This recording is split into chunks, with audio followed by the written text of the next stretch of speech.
And then I'm going to start the recording and then we'll go live. I'd say give it about 30 seconds to let people file in. Sounds good. We'll give it a little while. Steven's not even back in here yet, so. I went to a meeting on campus today. We're interviewing prospective teams for Dr. Sciences. Two of us were in person. Everyone else was me and Jim Grant. Yes. Yeah. Everyone else was on. Yeah. So we're like this, which is two.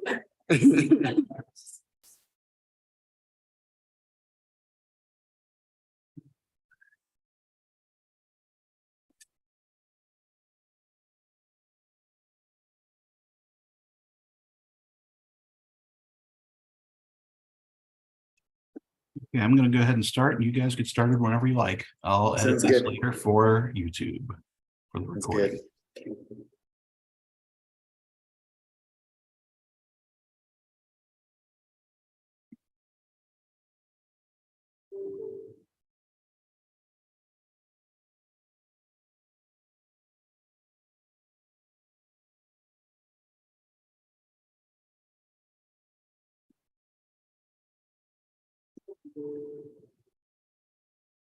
We got a couple minutes.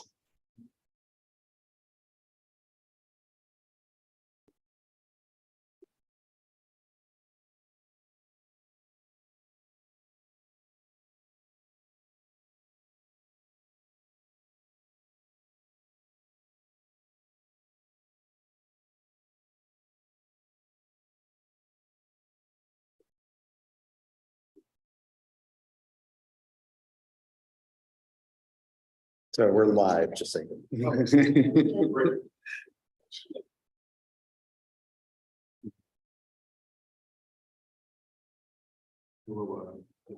Sure.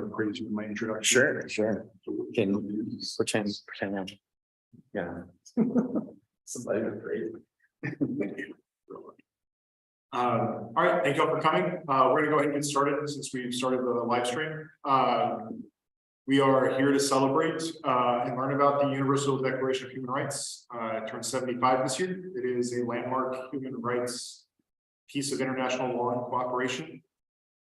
Really sets the foundation for future iterations of human rights law. I'll stop talking about it now and turn it over to Dr. Chad Clay. Calling him Doctor is weird because I've known him for so long and he's made me call him Chad for as long as I can remember, but I hear students call him Dr. Clay, and I guess that is what I'm supposed to call him, though I never have, and it feels weird. Welcome Dr. Chad Clay from the University of Georgia. He is the director of the Center for the Study of Global Issues. He's a co-founder of the Human Rights Measurement Initiative. He has worked on, I don't know, somewhere around like a dozen projects related to human rights measurement throughout his academic career, has worked for projects funded by organizations like the World Bank, the National Science Foundation. He's published in the top political science and international relations journals. His list of accomplishments is fantastic. On top of all that, he's a wonderful human being, a fantastic mentor. And so I'm delighted to have him here. And I will turn it over to him now. We'll do Q&A at the end. He's going to talk for a little bit, so hold your questions until then. But yeah, we'll turn it over to Chad. Sounds good. Thanks so much, Steven. Thanks for reminding me. You're going to choke me up before I get going. Yeah, as Steven said, the sort of marching orders that Steven gave me when he invited me to give this talk, sort of like talk about the Universal Declaration and take that wherever you want. So I'm gonna kind of do that. I'm gonna talk a little bit about the Universal Declaration, why I think it's important, and then talk a little bit about how I think we've forgotten that a little bit and ways that I think maybe here in the United States we could be thinking about this stuff a little bit more. So that's how I'm going to try to do this today. So to start, I want to begin with a bit of a thought experiment. Forget I had clicked out of this, which is I'd like you to think for a second about what a human right is, like what that means to you, how you would define it, right? And then once you sort of, have a basic sense for what that would be, I'd like you to think about a few things that meet that definition. Like if you had to make a list of human rights today, what would be on that list? Right? What are the things that you think rise to the level not of just a nice thing to have, but something that you're entitled to by your mere humanity, something that's necessary to live a life of dignity, something that really is a human right? Now, I'm going to ask you to do a whole lot more than you can probably do in the time allotted, but if you can pick one or two of those things, think about how you would even go further, how you would define that, what it means to you, how you would explain it to other people. If you had to write it down and make it law, how you would word it. All right, take a few seconds on that. And then finally, I want you to imagine taking your definition forward, taking your rights, list of rights forward, and word it the exact same way you would want to word them, with the exact definitions and meanings you would attach to them, and having to share them with every single person you came into contact with in your city, or your state, or just here in the country, in your country. And then thinking about that sharing, I want to ask you a question. Do you think everybody would agree with you? Do you think that every person you came into contact with would come up with a list of rights that look like yours? Would agree with the rights you put on your list? Would agree with the way you define those rights and understood those rights? The reason I want you to do this is because I do this with my class every time I teach an undergraduate human rights class. The first few days of my class, we get in a room and we write a universal declaration together. Before they've never read it, I haven't assigned it to them yet. I asked them to we define a human right, which we'll do here in a second. And I asked them to come up with their list. They get into groups in the classroom and then they debate their list and they serve as little countries. And then they negotiate a universal declaration. What we always find is that we fight. Nobody agrees on anything. And this is in a classroom of students in Athens, Georgia, and the University of Georgia, all of whom have signed up to be in this upper level international affairs class at the University of Georgia entitled Human Rights. So they have a decent amount in common, probably far more in common than all the people who were in a room on December 10th, 1948, who unanimously voted to pass the Universal Declaration of Human Rights, a list of 30 human rights, worded in a very specific way, that got 48 votes in favor, 0 against. I always point out there were 8 abstentions. There were 2 countries that didn't vote at all. The 8 abstentions, in case you're curious about those, mostly countries associated with the Soviet Union, mostly over the right to freedom. Largely the abstentions there. I think when we reflect on the fact that this is something that managed to happen in history, that we were able to all agree on a list of rights, all of these countries. It's kind of a miracle when I can't get a classroom of 40 students to unanimously agree on a list of rights, right? I think we often underestimate the real achievement that passing this list of rights was. And, we'll talk more about this in a few minutes, but the many, many things that came after it, many things we built on top of it thereafter. So I'm going to talk a little bit about how and why, this list of rights came into being and why I think it's still important and today. So, if this is the first time you've ever thought about the Universal Declaration, the first time you've ever encountered it, right? That date probably stands out to you of 1948, right? It won't surprise you in all likelihood to learn that in many ways this was a reaction to the atrocities committed during World War II, to the Holocaust and other similar atrocities that had occurred in recent history at that point in time, right? And the idea was that the newly formed United Nations could serve as a platform to prevent these kinds of atrocities from happening again. Right. And so right there in the UN Charter, the founding document of the UN, it states that the member states reaffirm their faith in fundamental human rights and that they stand for universal respect for and observance of human rights and fundamental freedoms. But the UN Charter doesn't say anything about what those things are. It doesn't say what the list of human rights is, right? It doesn't say how we define a human right. It doesn't do any of that. And so in many ways, the Universal Declaration was created as an answer to that question. When we said human rights in the UN Charter, what was it we meant, right? What does that phrase mean? When I define human rights for students, like I usually try to do this in like the simplest way first, which is, we are always told, don't define a word with the words that are in it. I think it's fine. Human rights are the rights you have because you're human, right? Is that tautological? Absolutely. But that's what they are, right? They're granted to you just due to the fact that you were born a human. That implies a lot of really interesting things, right? It implies they're universal. So they apply to all people at all times. There's no sort of person that gets like left out of humanity there. There's no person that gets left out of having rights. These are truly human rights. It also means they're inherent or inalienable. I often hear people talk about, oh, our rights are being taken away. And if they're truly human rights, it's not the way we should talk about them, right? Your rights can't be taken away and they can't be given to you. They can be respected, they can be violated, but they're always yours because they're a part of you, right? As a human, they're a part of your dignity.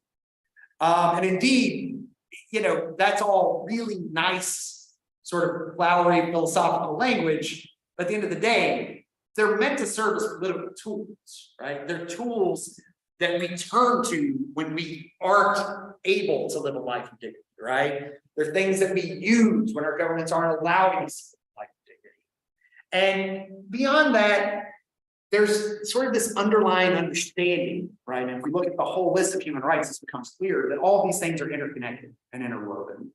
That you can't enjoy one in isolation without enjoying the others, because most of the time, that doesn't really make much sense. So the idea of being able to, enjoy your right to participate in government without the right to education, without the right to a basic income, without the right to food, without the right to water. Are you really going to be able to use your vote to the maximum of your ability if you're worried about where your next meal is coming from, if you can't read the ballot, if you haven't had access to the information you need to make an informed decision, right? All of these things are intertwined, right? And they kind of have to all come together for us to enjoy each of them. My favorite sort of more formal definition of this comes from, it's an actually like sort of strange little pamphlet that the United Nations printed in 1987 that is about understanding your human rights. And the way they define it is that human rights are those rights which are inherent in our nature, without which we cannot live as human beings. They allow us to fully develop and use our human qualities, our intelligence, our talents, and our conscience, and to satisfy our spiritual and our other needs. If the US Army hadn't already just gotten a lock hold on this phrase, I would say human rights enable you to be all you can be, right? And ultimately, that's the idea here, is that the basic minimum things that you need to fully develop into the person you can be, right? They're not everything that you might want. They're not even everything we need for justice. And that's a whole other conversation we can have. But if you're looking for justice, the full respect and enjoyment of human rights will fall short of that for you. But they are the minimum standards you need to pursue that justice. They're the minimum standards you need to develop into the kind of person you can be and to pursue all the things you'd like to pursue. Right? Again, I will always follow up when I get to sort of flowery about human rights with the fact that ultimately, though, they're tools. Ultimately, they're there to provide the standard of appeal that we can all point to when our governments fail us. Right? And that's how they're used, that's how they should be used. We don't impose them on others. They're things for us to pick up and use when we need them. So in order to sort of put these things in action, to try to take those throwaway small phrases in the UN Charter and make them mean something. The UN created a drafting committee that was chaired by Eleanor Roosevelt, former First Lady of the United States.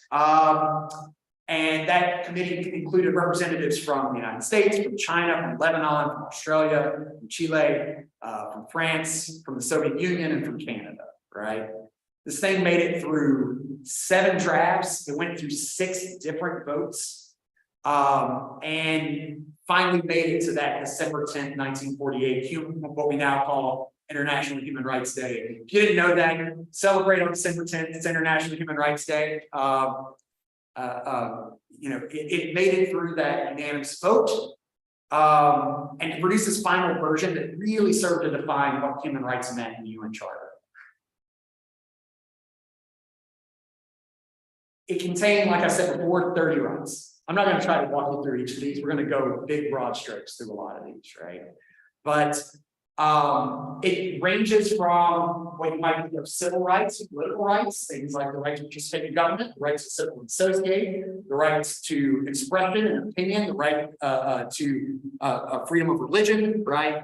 The kinds of civil and political rights we might think of as physical integrity rights, so the right to be free from extrajudicial killing, the right to be free from torture or ill treatment, the right to be free from arbitrary imprisonment or political imprisonment. Over to economic and social rights, things like the right to education, the right to food, the right to health, the right to a job, all the way to cultural rights, the rights to both participate in culture as well as celebrate your own culture, right? All of those things are tied in the Universal Declaration. But the Universal Declaration was many things. One thing it's not was law. Universal Declaration was just that. It was a declaration that defined what states had said they agreed to in the UN Charter, but it didn't legally bind them to do those things. But that's okay, because we took that charter, that charter and that declaration, and we put it in law into two documents that do have the force of law: the International Covenant on Civil and Political Rights, which has been ratified by, I believe, 173 countries out of 196 or so at the UN, and the International Covenant on Economic, Social, and Cultural Rights, which has been ratified by 171 of those 196 countries. So every country at the UN, by its mere UN membership, has agreed to the Universal Declaration. We hold states accountable to that through this process called Universal Periodic Review that you may have heard of before. Happens every 5 years for every country in the world. Have to do this, right? United Nations. But then the vast majority of countries in the world have gone further than that and said not only are those rights things that we've agreed to uphold in our UN Charter, but they're actually law. We've actually legally given up our sovereignty in these areas. These are things that are now of international concern because we are willing to embrace that in that way. And we didn't stop there, right? We've made many more international human rights treaties. These are just the ones that the UN refers to as its core treaties, right? So things like the Convention on the Elimination of All Forms of Racial Discrimination, the Convention on the Elimination of All Forms of Discrimination against Women, the Convention Against Torture, the Convention on the Rights of the Child, the Convention on the Protection of the Rights of All Migrant Workers, the Convention on Disappearance, the Convention on the Rights of People with Disabilities. There are other conventions and declarations at the UN level. There's a Declaration on the Rights of Indigenous Peoples, which, if you haven't caught on to the difference of those, also doesn't carry the weight of law. Not yet, right? It's a declaration, not a convention. Beyond that, there are tons of regional bodies, right? We have the African Union has its own human rights law. European Union has its own human rights law. The Organization of American States has its own human rights law. So we've created lots and lots of human rights law, all sort of starting from that basic foundation of the Universal Declaration, right? It's sort of sparked the creation of all of this stuff that gives us rights in international law. So yeah, hey, it's a feel-good story, right? Like, we won. Human rights exist, and they exist because we made them real, right? We can all sort of have our own reasons why we think human rights exist. We can all think, oh, I believe they come from this place, that place, or the other, this philosophical foundation, that religion. At the end of the day, we don't have to agree on that because they exist because we say they exist. And we made them real. We put them down and we made them in the law, right? And this means that we have an international system that places obligations on states to respect, protect, and fulfill all of our human rights everywhere. Right. And if we want to talk more about this in Q&A, I'm not going to talk much about it in the talk. There's increasing evidence that matters, that commitment to international human rights law actually leads states to behave better. it actually leads them to produce better human rights practices. So at the end of the day, we can say international human rights law not only exists and says these nice things, but it actually has improved lives. But it's not all it's free. I don't think it's a shock to anyone that human rights, like much of the international system, is facing a bit of a pushback these days, right? So this picture comes from a New York Times editorial by Darren Walker, the president of the Ford Foundation. I think this was back last October or November, somewhere around there. And the broad point that Mr. Walker makes in this editorial is that the liberal world order, this international order that we've been depending on for so long, is starting to sort of show cracks at the seams, right? It's starting to sort of feel weakened. We see the rise of like authoritarian, radical right governments in countries that previously had been dependable democracies. We see pushback on the concept of international, like UN level governance. We see states violating some of the core premises in that UN charter, right? By doing things like, I don't know, invading neighboring states and trying to take territory by force, right? All of these things sort of seem to be coming from a system that isn't doing all the things it seemed like it was meant to do. And Mr. Walker has some explanation for this. And his explanation has been that this system was developed to do a lot of different things, and we've kind of focused in the wrong places.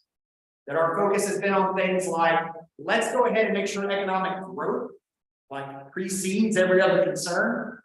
And let's not worry so much about what effect that has on human rights. Let's not use human rights to sort of score our performance or to think about how countries behave or how they do, right? Let's really just judge like who's developing the fastest, whose economy is growing the fastest. Okay, that's the country that's doing the best, right? Now here, Walker says like what we really need is human rights data. And this is where I'm sort of like, I mean, we do have human rights data, it exists. We maybe don't use it as much as we should. And so I'll talk more about this in a second, but I'm the co-founder of this thing called the Human Rights Measurement Initiative. Stephen mentioned in the sort of introduction, I've been involved in a whole lot of human rights measurement projects over the years. But this one's really aimed at sort of public consumption and trying to get human rights information into the hands of everyone that wants to use it. And I'll talk a bit about how we can use those data in a second. You know, I kind of wanted to bring this to where we are tonight. So what I really want to focus on is I think when we talk about human rights, usually when I talk about human rights with my students, human rights are an international relations topic, right? They're just an international relations topic. They're about other places. Human rights are for other places, where things are much worse than here, right? Where they're like we're doing great, but human rights in other places are better, right? I'm going to push back on that a little bit for y'all tonight. Human rights often promotes human rights ideals in sort of its foreign policy, in the way it talks about the way states should behave. But and I would say, you know, the United States has the power to make human rights more of a centerpiece of international relations of the way states interact with one another. But overall, the data that we have shows that the US overwhelmingly falls short of all those ideals, both at the international level and at the domestic level. And it's not just that we fall short of our ideals, every country does. I'm here to tell you, if you're like, which country isn't a human rights violator? I'm going to tell you none of them. Every country violates a human right if given enough time. But there are large differences in degree, and the United States falls short of its ideals far more than pretty much every other comparable country. What I mean by comparable country is high income democracies, right? We tend to be one of the worst performers. So let me show you what I mean by that a little bit. Okay. So we won't start with the rights tracker. We'll start with this. I think I need to change the screen I'm sharing, so we'll do that. Okay. So this is a platform that the UN has, the Office of the High Commissioner of Human Rights. It's their indicators website. And what it shows you is the ratification status in international law for a number of human rights treaties at the UN. Now, what I have it on right here is the ratification status for the International Covenant on Civil and Political Rights. You know, great, unsurprising. US has ratified that. This takes a turn rather quickly, though. If we turn to the International Covenant on Economic, Social, and Cultural Rights, which is, as I said before, one of those core documents of the International Bill of Human Rights, one of those documents that was meant to take a large chunk of the Universal Declaration and make it law. The United States is the only high-income OECD state that hasn't ratified that document. Right? We've signed it. We've never gotten around to ratifying it. If we think about something more like even less controversial at the international level, right? Say the Convention on the Elimination of All Forms of Discrimination Against Women. There are only 8 UN member states that haven't ratified it. The United States is one of them. If we talk about something that even seems less controversial, let's say the Convention on the Rights of the Child. There's one UN member state that hasn't ratified it. It's the United States, right? In general, the United States is a remarkable outlier in the ratification of international human rights law. Of 18 treaties here, we've ratified 5 of them. And that's, as you can see, we're just on the border of being in this red category here. We just get into that second category with 5 ratifications. So for the amount of lip service that we give human rights at the international level, the amount of time our government dedicates to trying to get other countries to ratify these documents and to express commitment to human rights, the US hasn't really thrown its weight behind the international human rights. And when I say that the sort of international system is showing cracks at the seams, and part of that is because we haven't really given human rights its due attention, people are sort of grasping for, well, what's going to fulfill these rights for me if the international human rights regime went. The United States could actually reinforce this regime a large amount if it would just participate. But it largely is set on the sidelines. It hasn't taken leadership in this stuff. But that's fair. This is international law stuff. The United States has always been sort of reticent to get involved in international law. But of course, the question might be, well, the United States does better at home, right? And once again, not so much. So this is the Human Rights Measurement Initiative's Rights Tracker. It's at rightstracker.org. If you're interested in looking up a lot of different human rights information, you can go there and do it. But let's just focus on the United States for a moment. If we go to sort of the overall, at a glance, performance of the United States, across 5 different economic and social rights, these are the rights to education, food, health, housing, and work. Across another 5 different physical integrity rights, the rights to freedom from arbitrary arrests, forced disappearance, the death penalty, extrajudicial execution, and torture and ill treatment, are some of the other civil and political rights we might call empowerment rights, right? Things like the right to assembly and association, opinion and expression, and the right to participate in government. The US scores in the bad range on these things far more frequently than it scores in anything better, right? And I don't believe, the US doesn't get a score that we would rate as good on any of these, right? Now we can ask, like, well, okay, how does that really compare though with comparable states? Well, we can go look at, say, safety from the state. We can look at high income countries.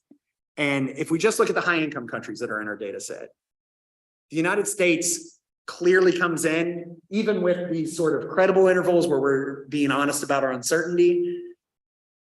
They're a pretty clear next to last, with last being Saudi Arabia there, right? People aren't as safe from the state here in the United States as they are in places like South Korea, in Australia, in New Zealand, in Taiwan, in the United Kingdom, right? If we look at something like empowerment, so right to participate in government, right to assembly and association, right to expression and opinion, US fares a little bit better, but we're still quite near the bottom of that list, right?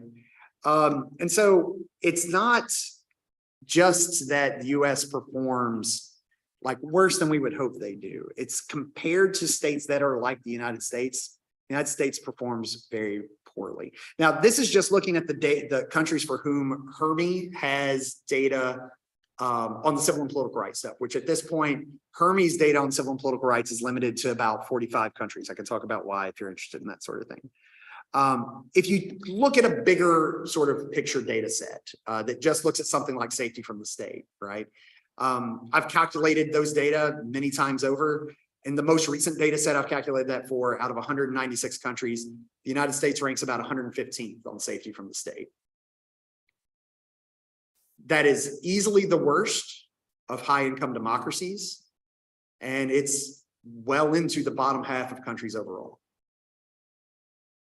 So overall, you know, if we really think about, you know, how does the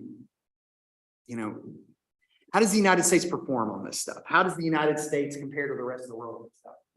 I would say that we've sort of, from the country that gave one of its former first ladies to the drafting committee of the Universal Declaration, a country that was highly, highly, highly important to the creation of the International Human Rights Treaty. We've sort of failed to live up to our following obligation to make that regime reality. We haven't really done it. And so, you know, I think that I wanted to hit you with sort of two big points in this talk, right? One, that this stuff does matter. The human rights matter, and that the international legal system we have actually does matter. It's made a pretty big impact on the actual lives of people around the world over the last 75 years. But at the same time, people are losing a lot of faith in the institutions that surround that international human rights regime. They're starting to question whether it can deliver all that it promises. And I think here in the United States, we have a lot to say about shoring that up, about improving that system, about making it matter again. All right. And so, like, if we want to improve human rights practices worldwide, I think we have to start here at home. Now, one other thing I'll add, and I do think it's an important thing to note on this, because another thing you will hear people say about international human rights law is that, well, it's failed, so we should just move on to something else, right? One, that's a weird way to judge law. Like, a lot of the time people will be like, well, we shouldn't have international human rights law because extrajudicial killings happen, or torture still happens. And I've never heard anybody make the argument we should take laws against murder off the books because murder still happens. Right? Doesn't seem like the right approach. Beyond that, it does take institutions a very long time to take hold and make actual change. And so if we compare our international human rights institutions to sort of their corollaries in US history, in a lot of ways, the Universal Declaration is to the international system as the Declaration of Independence is to the United States, right? It doesn't really create a course of law, but it said a lot of nice things that we really wanted to live up to. Well, currently, the Universal Declaration is as old as the Declaration of Independence was in 1851. Were we living up to those ideals in the Declaration of Independence by 1851? Certainly were. Or we could look at the International Covenant on Civil and Political Rights and the International Covenant on Economic, Social, and Cultural Rights as the equivalent of the US Constitution in the Bill of Rights, which their age right now would put us at US Constitution Day in about 18. Again, not quite living up to the ideals that I think we see in that Constitution today. So if I try to leave you with an inkling of optimism, it's that these are young institutions, and if we get behind them and we try to make them stronger and better, we actually can still change things. We actually can still improve things. We can build on the improvements these things have already made and strengthen them, continue in the right direction. But I do think we're at a scary point here at the 75-year mark on the Universal Declaration, and I worry a little bit that we're losing sight of how important and relevant and necessary that document is. I'll leave it there. Happy to answer any questions you have, talk about it, but thank you so much.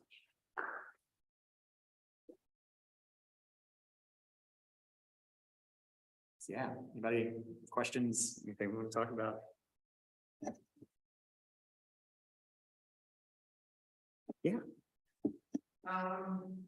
Is the nature of the way Western movement after 1945, did that really mean, does that really mean it's not us and no for leave this regime?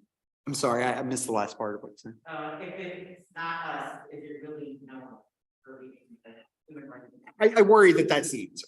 Yeah, I worry that if the United States, I mean, don't get me wrong, there are other international players that will take up the flag of human rights. The European Union, you know, at least has been stronger on these things in the United States. There are things I could say about the European Union's participation in some of the ways they're willing to look the other way on some things that have happened, for instance, the increasing authoritization of Hungary and things like that. But for the most part, they tend to be stronger than the United States on commitments to these documents. They tend to be bigger supporters. It's unclear to me whether they have the sort of international power to really drive that forward, right? They've been there all along, and we still find ourselves where we find ourselves. And it's hard for me not to say that that's partially due to pushback on the international human rights regime from other major international players like Russia or China, and from a lack of participation by the United States, right? And so, you know, if you look at sort of the direction China's been going, and its sort of foreign policy and the way that it's interacting with the world right now, I see a lot of what China's doing as trying to provide an alternative system, and an alternative system that thinks far, far less of the list of rights that we have in the Universal Declaration, right? Like the system there is, you know, if you look at, for instance, and Stephen and I have worked on this stuff before, the way that national security law was written for Hong Kong just a few years ago, it doesn't limit the purview of the national security law to Hong Kong and mainland China. It basically, if you read it, it kind of reads like the whole world is subject to the national security law in China. And so there's a degree to which I don't see them taking up the flag. I don't see that country taking up the flag of like, you know what, we need to strengthen the international human rights regime. You know, at the current moment, Russia is sort of actively pushing back on most of the sort of founding concepts of the United Nations, right? One concept that I think many people would say was even more core to the concept of the UN than human rights was the concept you don't take territory by force. And that's exactly what they're trying to do right now. So I don't see another international power player that is well positioned that could do this like the United States. And don't get me wrong, the United States would say we are doing this, right? You know, I think it was around this time last year, the Biden administration had a diplomatic conference with representatives from the Chinese government in Alaska around this time last year.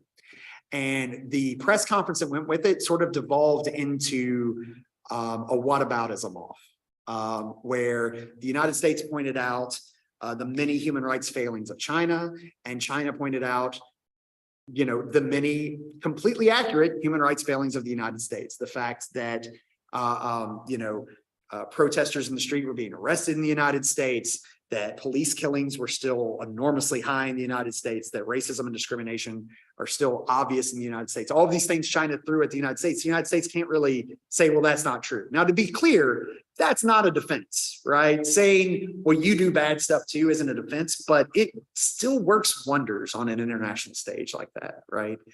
And so as long as the US can kind of have like the charge of hypocrisy thrown back at it every time it brings up the subject of human rights, then its voice on human rights is weaker than it needs to be. And so I don't see another player that can do it, and I don't see how the US can do it without doing something about its own practices. Yes.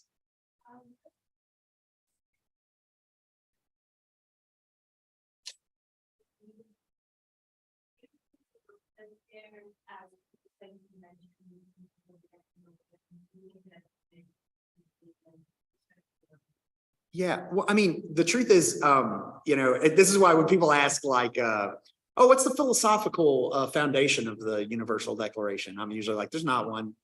Like everything in the Declaration, everything in international human rights law tends to come from one place, history. And it's sort of like things happen in history that we didn't like, that we don't think should happen to anybody again. That's a human right. And that's really, it's from real political, the outcomes of real political conflicts is how that stuff got on that list. And so one of the ways that the initial list was made was that one of the members of the drafting committee asked their secretary to collate all the lists of rights they could find. So of course, all the stuff that's in the US Bill of Rights, right, makes it on there because that's a list of rights that they were pulling from, right? And in a lot of ways, that's kind of how this was built, right? It was built because these are things that governments have done to people in the past that we don't think governments should be able to do to people. These are things that people need to survive that they should have access to, right? That's really how the list was made. So yeah, we ended up with this list because these were the tools that we knew of that needed to be added. It raises another point of we're not done yet, right? The sort of international human rights regime project is one where I don't know if there will ever be a time when people are like, we've done it. We've got every single human right that will ever exist is written in international law. One, because conditions are always changing. The world's constantly changing. We discover new things that are our purview, and we have to debate those. But also because we just can't predict what those future political conflicts are going to be or what they're going to yield, right? And so I don't know that we'll ever be done, right? And so I view that as an attribute. That's a positive, not a negative of the international human rights regime. It's a list of the human rights we know of right now. It's not a list of every single human right. We'll probably keep adding to it. And, I used earlier the Declaration on the Rights of Indigenous Peoples, one example, right? It's a relatively new document in comparison to everything else that's there. It hasn't achieved the level of international law. Another group that hasn't received sort of full recognition or full protection from discrimination in international human rights law are LGBTQIA plus people, right?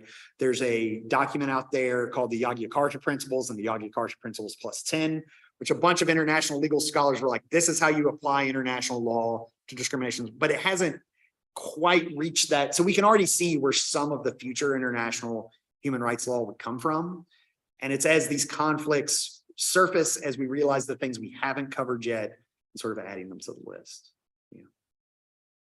Yes. I'm just reading, 30 articles. Sure. And when you first began speaking about what you were right now, that's what our human rights would be to us. And I wrote down the rights we say, the right to a fair shelter, and a right to safe food. Mm-hmm. And I'm looking at this list of 30, and I'm thinking, this is so simplistic because I didn't even anticipate the things that came up in this. Well, I also only gave you like 30 seconds or something. I could literally see every one of these being violated by the United States government in some form or fashion. Yeah. No, one, I want to be clear that that's not unique to the United States. I mean, I probably unsurprising since I'm like a measurement person that I will always say, if you want to measure the world, like who's a human rights violator and who's not, it's not an interesting measurement. The whole world's a one, you're going to get no zeros. There's nothing interesting to be found there. Everybody's the same. What's different are large differences in degree, right? And so the United States isn't the worst in the world. I don't want to give that impression by any stretch, right? But they are the worst of a particular kind of state, right? Of these sort of high income democracies. It's like there are some things where we don't come in dead last, but like taken on the whole, we come in last more often than we don't, right? And we're often in the bottom 3 or 4 of those countries. And the other countries in that bottom 3 and 4 with us are often not the same countries across rights, but we're kind of always there. And so, it's unsurprising that if you look at the list, you can sort of say, well, we're not living up to that one. We're not living. I mean, that we feel like this doesn't even apply to us that you're above it?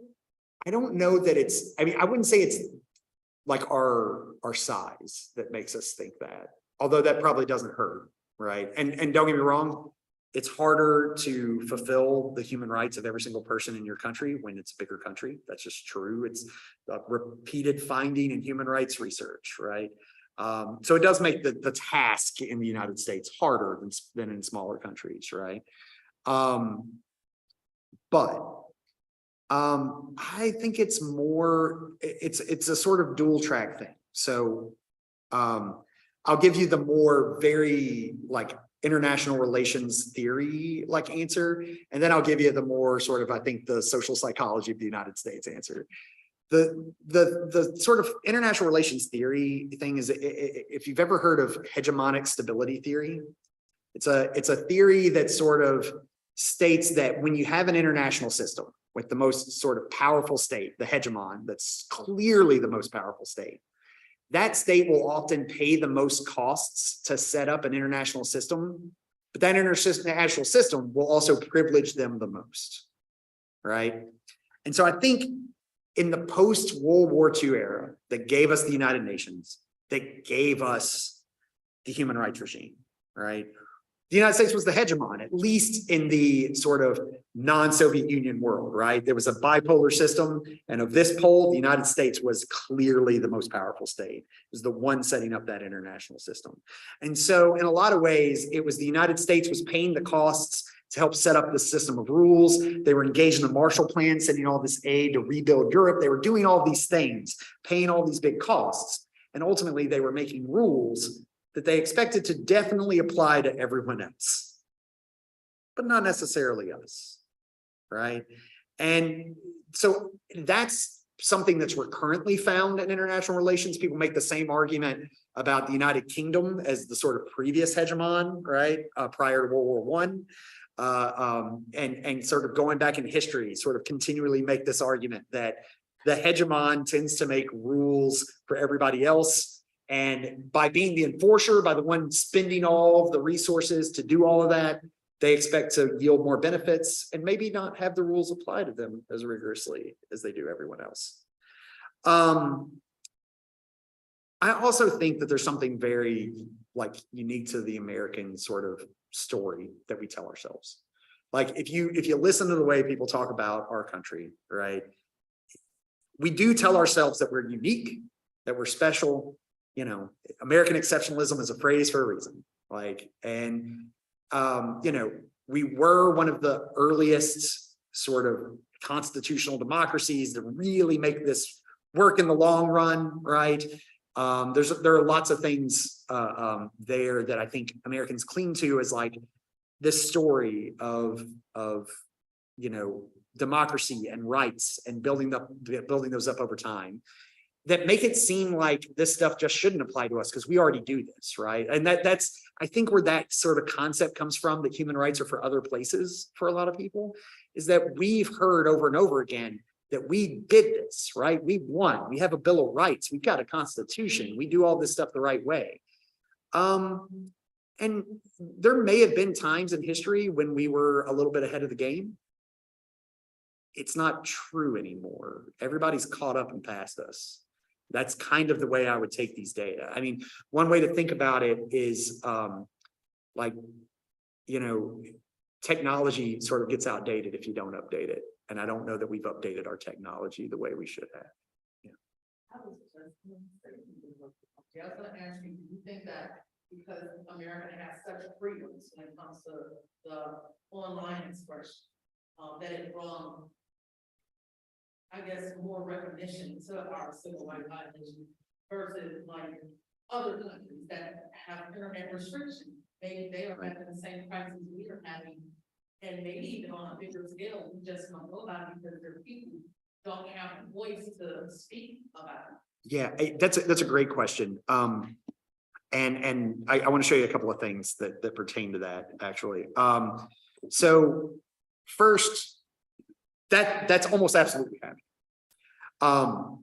That's why, in particular, I've been making sure to make this comparison to other countries like the United States, because in general, the other high income democracies that we're talking about also have that level of freedom, that also have that transparency and that information getting out, that we can sort of say these are reasonably comparable.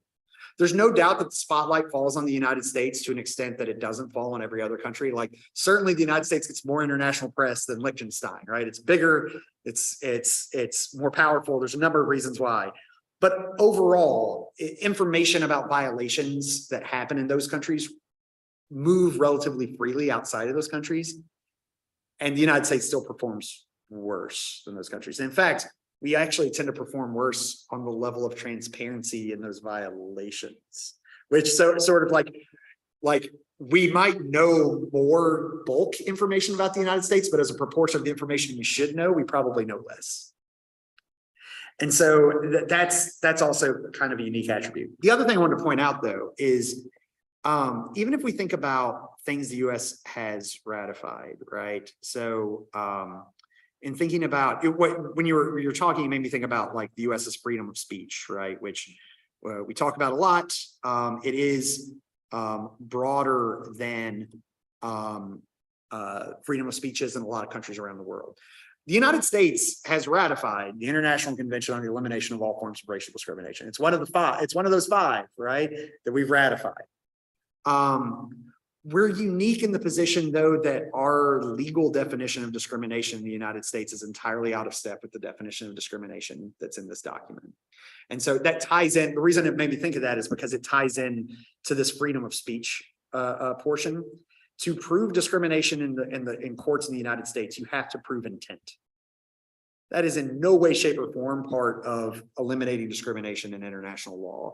In international law, if like I tend to think about these things statistically, if I was trying to predict whether or not you were experiencing a lack of enjoyment of your rights, if I could use your race alongside a bunch of other factors, and that race was still a solid predictor of whether or not you weren't enjoying your rights, that's discrimination according to this document, right? In the United States, I have to prove that somebody wanted to discriminate against a person to show that discrimination has happened. And so even when we've kind of ratified these things, we tend to sort of undercut it with our own domestic law. And we get sort of repeatedly told at the treaty body that represents this that we are undercutting it.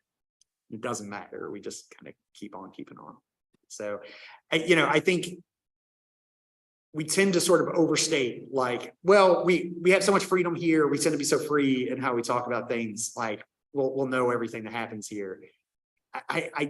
I don't think that's necessarily true. And I also think that some of it is a fire hose of information that's really, really, really hard to imbibe. And that's part of why so much of my work is about like trying to find a way to boil this down and make it really palatable for a broad audience, right? Because it's, the whole thing I just said about discrimination, like that requires a lot of like knowing about what US jurisprudence says, how the US courts have defined this, how this treaty defines this, how this treaty body responds to things.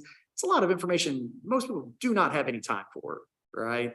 So like, how can we get that information down to its bare essentials in a way that people can understand it and use it, but don't have to like remain glued to the news and to like academic research as it comes out to know it, right? Like that's, Stephen. Why did the U.S. ratify the UNCCPR so quickly and sign and ratify the SDS? Great question, Stephen. Yeah. That's another great question. I mean, I think there are a number of answers to that. I mean, one thing that needs to be expressed here is like to ratify one of these treaties in US law, it has to make its way through Congress, right? You got to get congressional approval. So that you can probably already start thinking about the way in which that's a barrier to ratification. It's why the International Covenant on Economic, Social, and Cultural Rights is signed but not ratified, right? The president can sign these things. That doesn't legally commit the state to that. To ratify it, it has to be ratified by Congress. By the time these things came up for ratification, we're talking about the 60s when they're first sort of opened for ratification. And they didn't go into force until 1976. we're in the midst of the Cold War. And there's a degree to which the Soviet Union made the claim that they cared about economic and social rights and the United States didn't.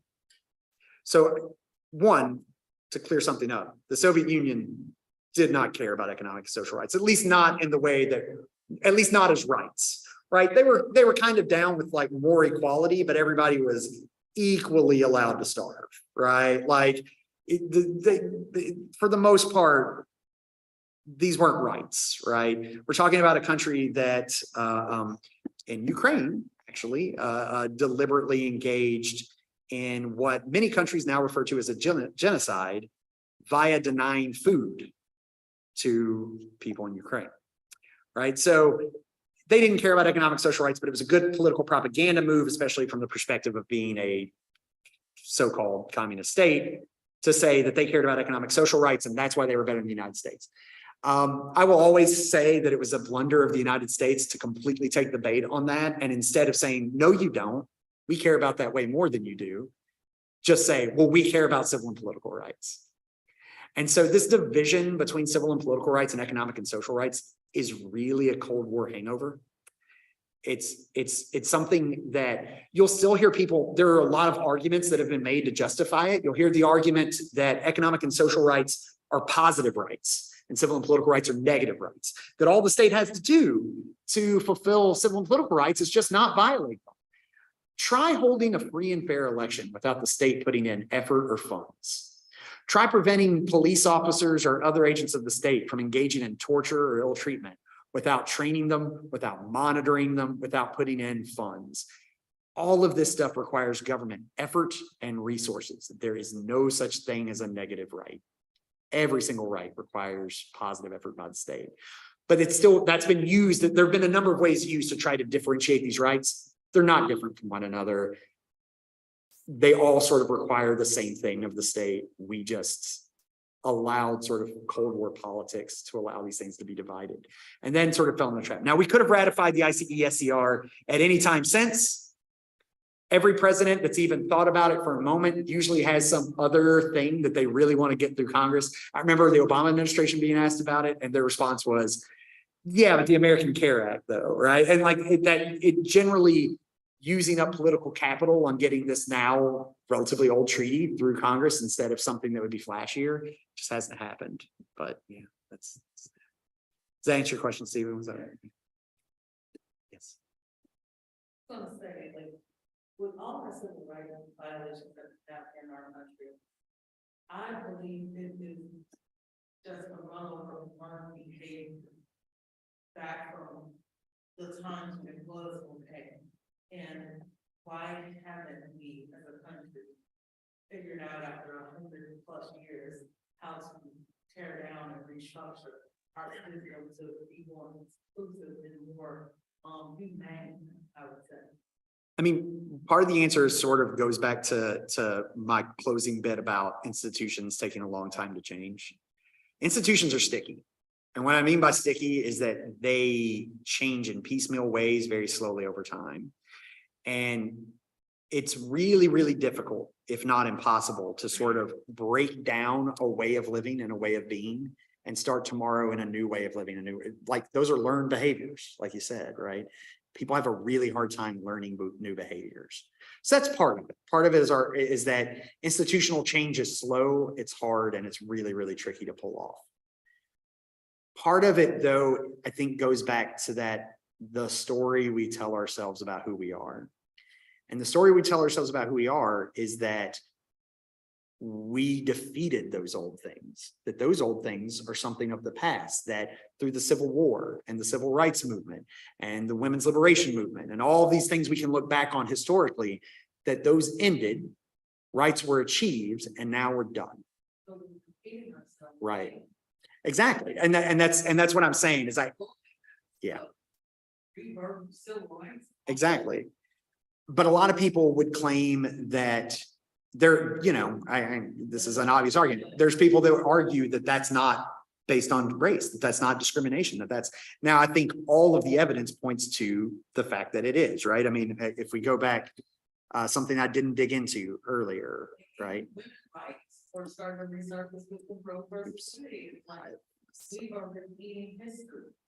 Yeah, I mean, there's no doubt that, They gay in Florida, it's like we are starting to relive it all over again. And it feels like we just can't wake up from the nightmare in the country.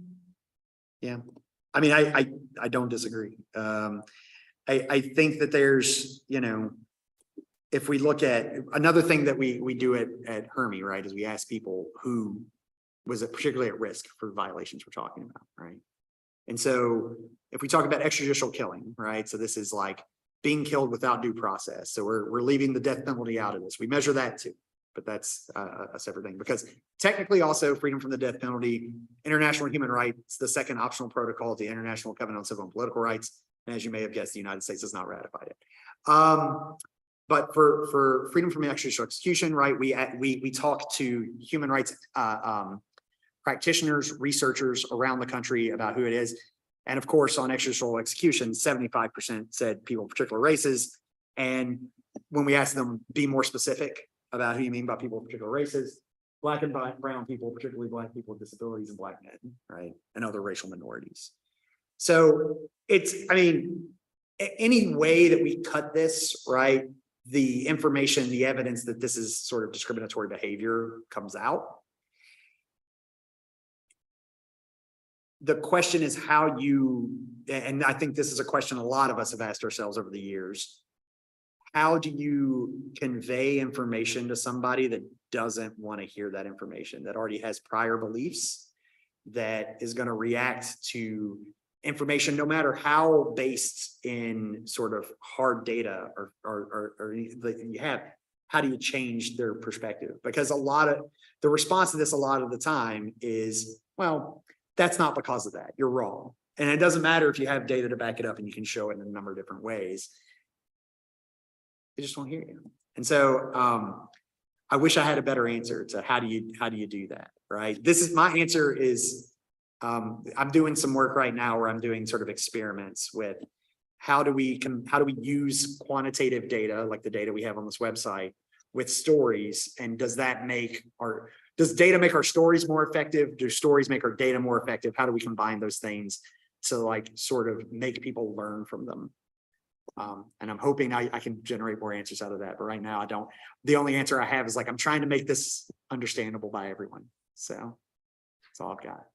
All right, I'm gonna give Chad a look there, because I know well enough to know that we'll talk about it for 3 more hours. I'll talk as long as you guys want to talk about it. That's true. He has been really fun. So, Thank you all for being here. Really appreciate it. Grab some snacks on your way out. I do not want the food to go to waste, but I'm also not taking it with me. So students, take as much of it as you can fit, pockets, bags, or whatever else you may be trying to carry it in. Yes, do the arm sweep. Yeah, straight up, grab a plate, take it, whatever. So thank you all again for being here. Our next event will be next month. I'll send out a flyer with it, but it will be focused on labor rights. And which is one of the rights found in the UDHR and subsequent international law. So thank you, Dr. Clay. I'll get Dr. Clay in one more time. Again, and thank you all for being here. Thanks, everybody.